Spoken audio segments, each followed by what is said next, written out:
we can start. Hello together. Hello. Thank you for joining our talk.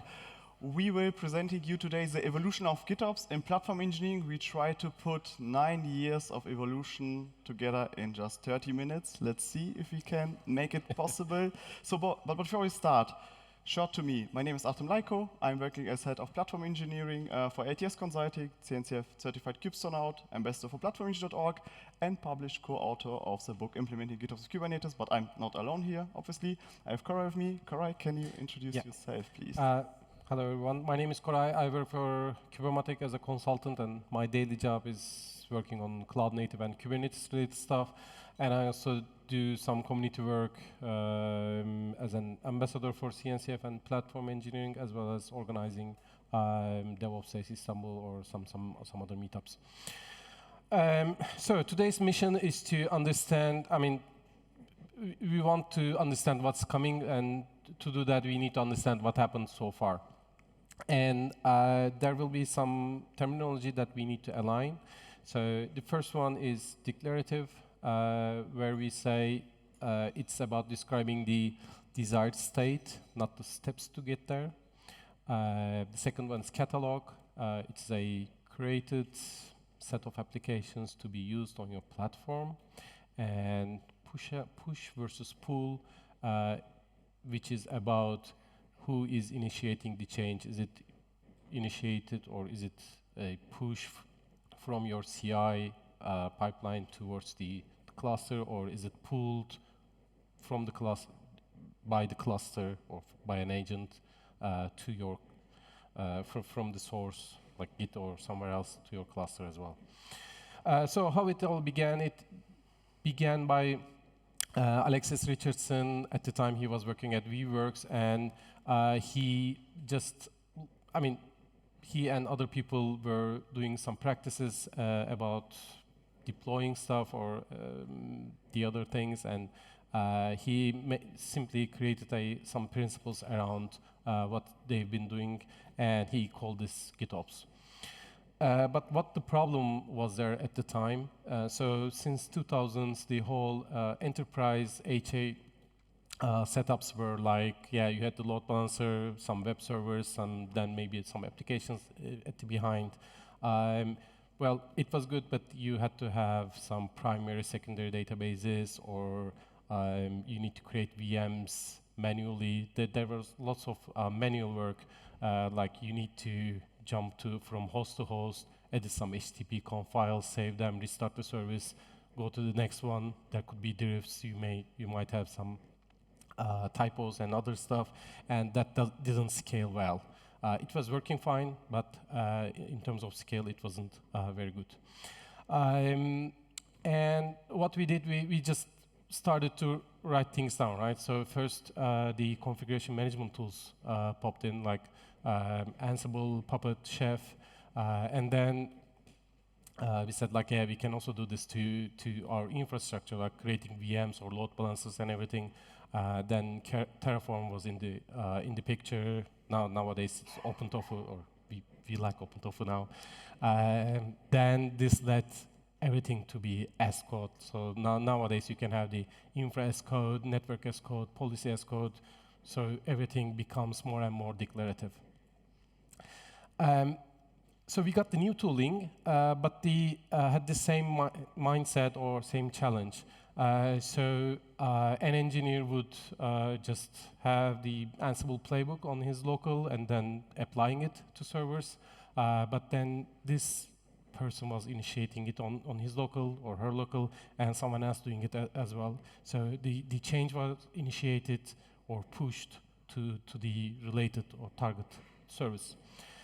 Yeah, and then we got smart, and we said that, okay, maybe we can use CI or some other service to do that automatically. So automated things. We have the pipe ops now, where we put everything to CI, and then it was pushing it to the server. Same thing, but the initiator changed, but the mindset was the same. And then we came to the agents with GitOps. This agent is not the AI agent that we are talking nowadays. It's more like Argo CD or the other, or Flux and everything. where the user puts the declarations in the Git repo, and agent running on the target host was pulling those to apply on this platform or host or cluster where we pull it. And the agent is also responsible to keep the environment in sync. So you don't make manual changes on the system, you just change things on the Git repo, or just you put the contract there, you put there what you desire to have, your intent, and the agent watches every change and pulls it in a loop all the time. So there was no real event to trigger it. The only event was to change the contract. So the basic principles for GitOps is that we have 4 core principles. It's easy, so it has to be declarative. You need to put what you want to your desired state there. It needs to be versioned, and this version needs to be immutable, so no one else changes this version. If there will be a new change, it means a new version. It's supposed to be pull-based, so something needs to get those changes to that environment. You should not, or like from local or from CI, it should not be pushed, but it should be pulled by the target environment itself. And this must be doing continuously in a loop all the time, checking, hey, do you have any changes? Yes, okay, I'll apply them. Do you have any changes? No, okay, continue, that sort of stuff. Just 4 principles, and yeah, you're there. So the use of GitOps allows us to not just manage a single ship, well, the whole Kubernetes and everything, the whole sea and shipping thing, but you can manage the whole fleet using GitOps in a quite easy way. So what you can do, this, well, one of the options, obviously, but you can have a catalog, like a umbrella Helm chart, which you put the required applications for you. It could be a cert manager, it could be Ingress, it could be, I mean, it would be your own application as well in an umbrella Helm chart. Then you have a control plane cluster where you run Argo, Sveltos, whatever, which gets the changes, watches them, gets changes, and then those are applied to the actual workload clusters. Well, and in a reconciliation way. And for tools and for different tools, and also for the same tool, there are different approaches. It could be apps, which Argo mostly used, also application sets as well, or if you are using Flux, you would be using overlays with Kustomize and stuff. But I mean, even though there are different approaches, the idea is the same. You try not to repeat yourself. You only have the chart or the application group of applications you want to have on your system, and you only change some values and apply those to the cluster. So yeah, dev environment has a different number of replicas, whereas the production has different number of replicas, but they will be running the same application. That's the main idea. And well, you can have hundreds of clusters, and with a huge Helm chart and an umbrella chart where you can apply things. Here, the thing is that, in this case, for example, Argo is applying all those changes, so the execution is on the Argo side. But that also creates some other problems, some other issues for us. So yeah, it scales well. In general, that's crazy, to be honest. You mentioned like 1,000 cluster now, but yeah, with scale comes multiple challenges. Yeah, there would be other challenges because now this leads to a config sprawl, whereas there are many clusters, different values files, and it becomes a bit hard to track which cluster. I mean, if you have 5 clusters, it's quite easy, but if you have tens of clusters or hundreds of clusters, then things get really messy there.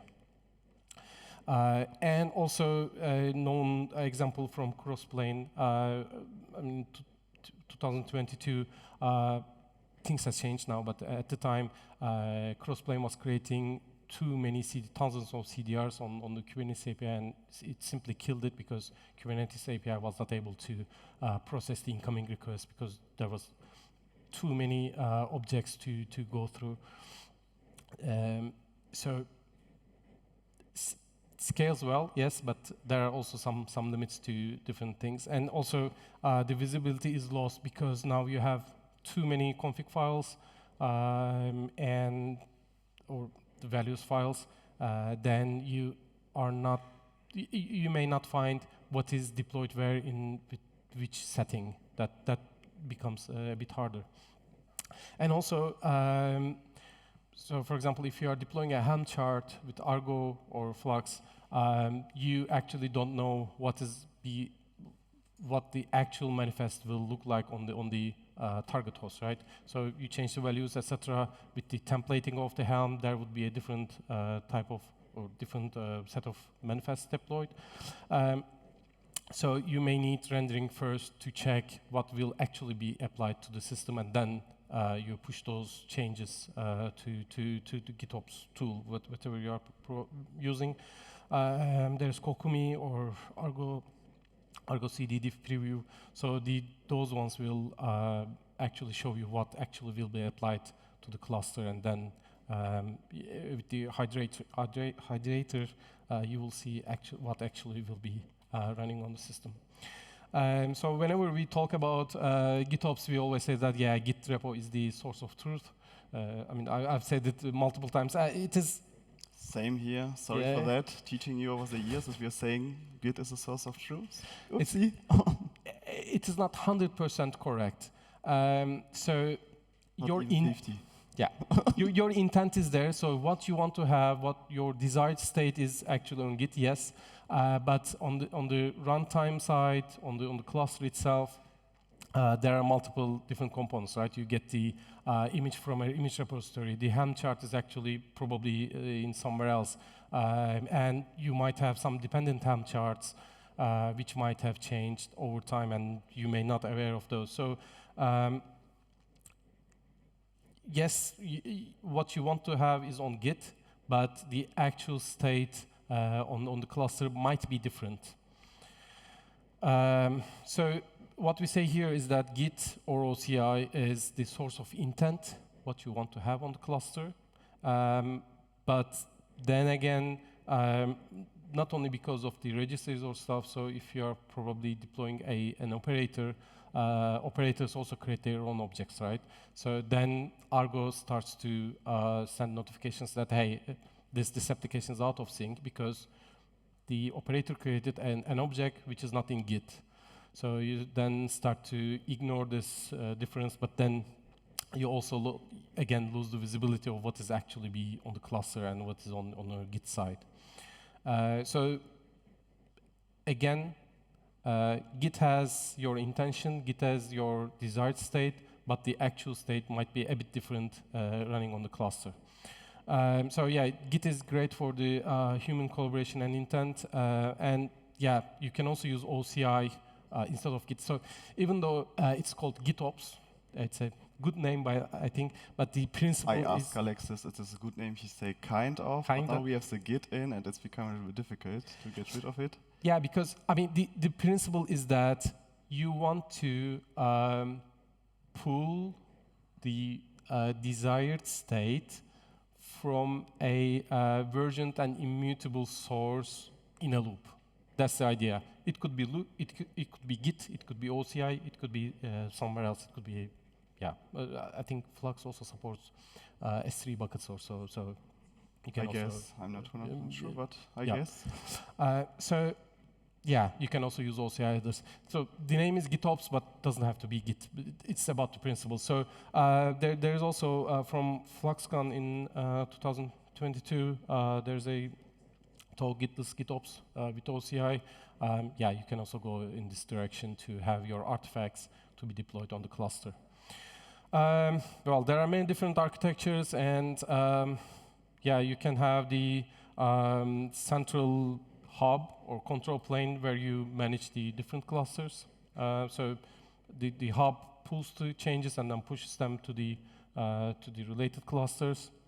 or you can have dedicated instances per cluster. They all push and apply changes on the local cluster itself. You can also have hub and spoke and dedicated instance. So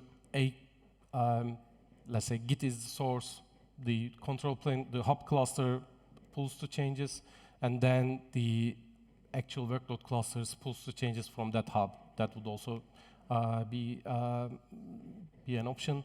And also for hundreds of clusters, you should also be thinking about sharding and because the performance scale, especially multiple clusters and too many applications to deploy, things get a bit hard to scale sometimes.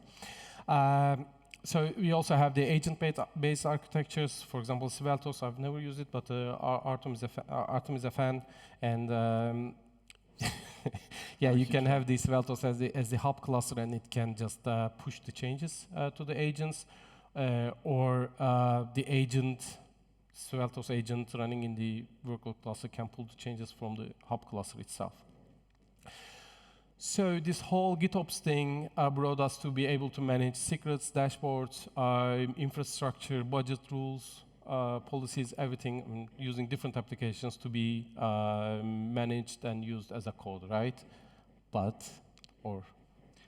This was the GitOps part. I mean, and this is just happening in 9 years. Now everything with AI happening in 1 week. So yeah, we are kind of slow here. Just kidding. But in the meantime, what's happening here? DevOps was declared as dead. From my point of view, to be honest, this was never a thing. I mean, having an infinity loop with tools, and I mean, maybe the culture, yes, but to creating a role of it, a role description, and hire people for DevOps role by not defining what you want, if you're doing CI pipelines or not, to be honest, for me, was never a thing. But here, we're still hiring, and a lot of people still are DevOps engineers. But what I want to point out, platform engineering arise. So we put this infinity loop, or these tools, so the infinity tools from toolchain and expanded like more in planes, more organized in planes. And now we are saying if you want as a platform engineering team to build your internal develop platform or develop platform, whatever you call it, to provide a self-service, you will organize it multiple more in planes. And if you cover all these planes, you can see here we have the developer plane, control plane, or some people call it developer experience plane. We have, for example, the delivery plane, the GitOps engine with Argo in it, and you have another planes to create resources. This is what's happening from our point of view. We organize this infinity loop in much more organized architecture and moved away from individual tools to giving it a purpose. But central platform teams are created to build it with platform engineering, human relabeled, because if you're looking on LinkedIn, a lot of people are system engineer, cloud engineer, DevOps engineer, platform engineer, getting a higher salary, but doing the same task. Checked out the LinkedIn profiles, and this is becoming a little bit difficult, but later on it. So same teams, new mission, same mindset, relabeled DevOps teams now expected to build a developer platform to increase the developer experience and also to provide self-service through the right abstraction of layer. And we know all how we failed, how high is the adoption is. We saw a lot of talks, we did a lot of surveys about how high the adoption is. Here, some numbers from 2026. It's saying, for example, you need to build an internal developer platform, you need about spending some millions, and the adoption rate is still low. And from our point of view, you need about 1 and 2 years to build it, but you need about 5 and 10 years of engineering experience to build it in 1 and 2 years. This is the difficult part that people don't see. You can just hire, and at the end of the day, they will bypass. There are multiple reasons for that, but just to pointing out two, the same relabeled system engineers now need to build a product. Dominic gave a lot of talks, also on this conference, product mindset, and he's not alone to building a platform. And we are building infrastructure for infrastructure. So the developers are not just software developers, the developers of the platform are also product owner, maybe you FinOps part. And they bypass it because they are not thinking like infrastructure teams. And another part of the low adoption is, we will not speak about it, we learned also just using Backstage and deploying it, and then we have it. It's not an IDP, it's still a framework to build your portal. And like I say, it's not an IDP out of the box. You have a heavy customization. And now you need to run. I had a lot of exchange last year, and the people say, we don't like to write React because we scripted a lot of stuff, and now we need to develop software. Yeah, this is what Backstage was built for. If you have Backstage is a really great tool. If you understand it, if you understand the pain of Spotify, why they built it, then it's really nice. But also, I guess I saw some numbers. The adoption rate of Backstage as a portal is under 10%. I don't know if it's true, but from my exchange here, a lot of people just using it for documentation, but it's a really great tool if you understand the purpose of it. And by building a platform, we spoke about improving developer experience, but also myself, we realized we never asked the developer what they wanted. So we talk about technologies, we are going to conference like this one, saw a lot of shiny tools coming back, implement, and they say use it, but not solving the problem. So we put a lot of stuff on them. Custom resource definition, GitOps, pipelines, container, and maybe for us as infrastructure teams, or however we call us today, platform engineers, of course, because everyone is doing platform engineering, was like we starting then about culture, because GitOps, it's about culture, but it's not easy to understand what immutable infrastructure is. You're pointing out. We also realize now that to rebuild your platform from Git, it's not possible because you have a lot of references. If you're doing it with OCI, it's becoming much easier because you can put your images together, your SBOMs and all the stuff, but you still have secrets outside your cluster, your controller manipulated. So we start to understand the developers say, hey, in the past they are allowed to do ad hoc changes at the cluster. Now you say everything, GitOps is a contract, like you explained, everything coming to the contract, GitOps in, GitOps out. For us it was obviously, but I have some projects where the people say, no, I want having access. You say, no, everything, and now it's in Git or OCI. And we also try to explain to the developers that branches and GitOps are an anti-pattern. But developers living in branches or promotion, we task the developers trunk-based development is the new thing. And promotion happening over folders. No long-living branches, just short-living branches. And if you have like a baseline, and then you have your values for your prod, for your QA, and your staging, and you just promote over the folder. Then we realized, okay, branches plus GitOps actually make sense without human interaction. So tools like Cargo emerged, and they're working really well. I know a lot of projects using them. The idea is the same. These tools allow you to do click ops, but behind the scene, it's create branches which are integrated in Argo CD. I don't know if it's a real term, but we call it today bidirectional GitOps because you having some, as a developer, you code, commit your, push your changes, Argo CD apply it, or if you're doing the promotion over Cargo, you have another controller, which also now writing back from your cluster to GitOps. So you have both ways. I don't know if it's the right term, but we use it because it's the most easy way for us to explain it. Yeah. And we also learned one thing, if you adopt GitOps correctly, everything becomes possible, easy, not just killing APIs, this is the fun part, but you can deliver in continuous delivery, progressive rollout, and zero downtime if you're doing it the right way. And you may be asking, wait, what is progressive delivery? I mean, we know it from Kubernetes, rolling update, you have a new deployment, and after you have it, the deployment is deployed, and if the pod is healthy, it will be deployed one by one. But also a lot of teams using, for example, blue-green deployments or canary deployments, just to testing a new version and then integrated it. It's not directly built into your GitOps engine, but you can combine it with tools like Argo CD, rollouts, Flagger, and it's GitOps integrated. This is also what we are seeing happening in different projects to test new version or to expose just a small percent to your test user. Not just the progressive delivery, but GitOps also help us to build more resilient platforms. This is especially what I like personally about it. Disaster recovery become not a problem if you implement it the right way for stateless cluster, of course. If you have state, if you manage databases, then you have another pain points to solve. And GitOps becomes also, if you're taking back a look at the reference architecture, the top 4 capability based on our service we are doing worldwide of every platform to provide a self-service or to manage it and also keep it in sync. And GitOps becomes the heart of modern platforms, and also soon some factions are started to form. I don't know if you ever played World of Warcraft, but I'm giving some book signings, and I was like, every time I'm just curious and asking the people, hey, are you using Flux or are you using Argo CD? And they're like, we're on the right side. I don't know what the right side is, but you can see you have some communities building on that, and strong communities, but for me, from point of view, I mean, we're getting also a lot of questions like, which GitOps engine should we choose? We are both consulting, so you will get depends on. This is the answer we're getting you. And this is not a comparison of the tools. I just wanted to highlight that we, for example, as ITS Consulting, use all of the tools based on our project. So we like Argo CD, we like Flux CD, And now we also like, of course, Svetos, because I'm a huge fan. And we published yesterday some numbers where you can see if you combine Argo CD with Svetos, how far you can scale and how many applications you can manage. And it's crazy. I forgot to put the QR code on it, sorry for that. And after choosing the GitOps engine, Argo CD, Flux CD, Svetos, or combine them, and all tools are in place now, we finally starting to build an internal development platform, this time for real.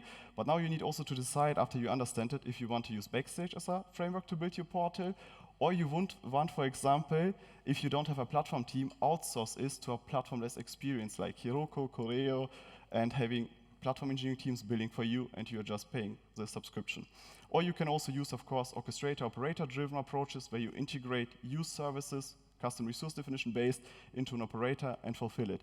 And this was really, really nice because after years of failing, this year I have the feeling that we finally get adoption from the developers, because developers starting question. I have represent Open Korea on Cloudland this year in collaboration with CNCF, and they are like, okay, the developers say how we can still in our flow, in our CLI, EDA, whatever they're using, and connect to the platform our agents, for example. And it was like, okay, Open Korea has built in, and I tested it, it's looked really, really great because of the developer saying now, I wanted, for example, to deploy a new component web application. It doesn't exist. It will automatically now generate for you a pull request based on the request, not just only creating a ticket or something like this. It will create a pull request with the custom resource by the platform team. The platform team can review it, can adjust it, can apply it, and it becoming available over GitOps because their custom resource definition applied, and the developer can then use this self-service. And for me, it was like, I don't know if it's the right way, and if it will be called, I don't know, agentic developer platform or however, but I can see here a huge of opportunities increasing how we can collaborate now on common tools, because I'm as a platform engineer using a lot of agents, developer using it, we're having like a common language, common pain points, common token pain points, and so on. And also meanwhile, AI is becoming a citizen of your platform. What we're meaning by that, running AI on Kubernetes is the easy part. If you have a catalog, you put it in, put a label on it, it will deploy it. And you can provide inference as service, but integrated AI as real new part, it's become really difficult because inference as service working maybe really sounds easy, and a lot of people don't think about multi-tenancy, but GPU sharing becomes really for small GPUs difficult because it's not like CPU sharing. If you have a small, for example, if you have a small process which is just using part of it, it will consume the whole context of the GPU. So a lot of people are thinking now about multi-tenancy approach to provide it. And also what we wanted to point out, it's not just you providing an endpoint for your developer to consume it, like self-hosted VLLM, Olama, but you have also like agents now running as part of your platforms, like Helm's GPT and CNCF project, and they operate it. So they have access to your Kubernetes cluster, to everything else, and helps you to operate it. So they're becoming, they need also capabilities and another stuff of your platform, but we don't want to point out today too much to AI agents. We wanted to point out that AI troubleshooting or site reliability agents works really great because they have logs, metrics, traces, everything. They have the rich context to explain you why the application is showing you an error. And if you remember this part, we created a lot of a lot of overlays. This is really, really simple. People doing it much more crazy ways. So if you now try to use AI to generate parts of your platform, you will get generic answers to Helm and another stuff. So what we wanted to point out, AI needs plain data. So configuration as data becomes a thing. You're also pointing out to config hub or Alexis as they try to solve it. And what is meaning by that, write everything twice. What you see is what you get. You can see it from my right side. And if you're using, for example, configuration as data, you have templates, you put values on it, the GitOps engine fulfill it, and you don't know what's coming out. And this is not just only for AI. The regulation becomes really a thing, and Europe has created plenty of them. And Mario Volland giving a lot of talks about cyber resilience actually coming for us, and now it's there. So you need to understand your whole chain, and you can understand your whole chain if you're getting the plain manifest, the images, the SBOMs, everything, you reference it.